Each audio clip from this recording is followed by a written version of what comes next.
Sudac starterima. Interšpide Helena Tolovo. Dužine staze 230 metara.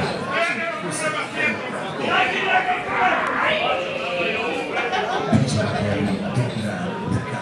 Crvenin Baljak Tolovo. Mišljeni su nadmetnika koji želi postaviti dobri natječaj za gospoda. Treća pozicija Petar Đelić, pozicija Mateo Sarajan, peta pozicija za Ivan Karpo, šesta pozicija za Sremija Pavisić, sutra Bojan Vučević, sa Sremija Rimsa, Sremija Rimsa, Milan Medin Ati, Golema Dura sa Samotičnim Pogledcima u žrtvu konjskog dela prednosti u odnosu na Klena Milana i Borisa Pečelovića, veliki za Vladinom Popovićem, onda koja prednost u borbi za četvrtu poziciju Mateo Sarajan sa Martinom Petrovićem, to je na 5 i dalje održao tu prednost koju je stekao odmah do startu. Ćemo da li može da odobri, ali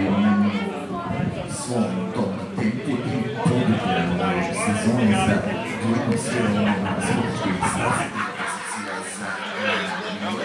pozicija Petar Veliki, četvrto mjesto tamo, ako se ne varam, za Sremija Rimsa sa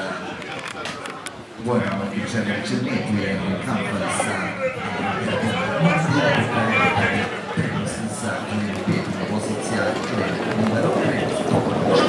Čečeća sa Peljačom izbira poziciju broj 4 Sarajan sa Martinom Petrovićem, četvrta pozicija za Ervan Karpa i za Mateo Sarajana nalazi se Semidimus, a Peljača skupuje Amsterdam Velike sa Brankom Skenderovićem, Amsterdam Velike sa Brankom Skenderovićem, želi i dalje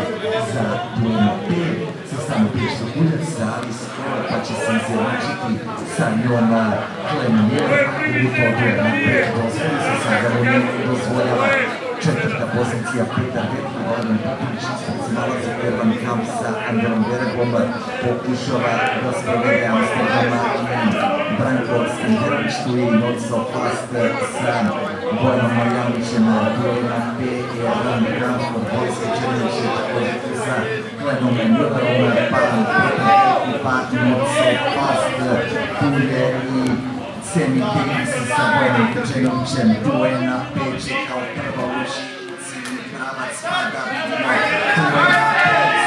5, što Buljac može li do četvrte pobjede u sezoni, druga pozicija, Ervan Karpa je napaduje i Semidimus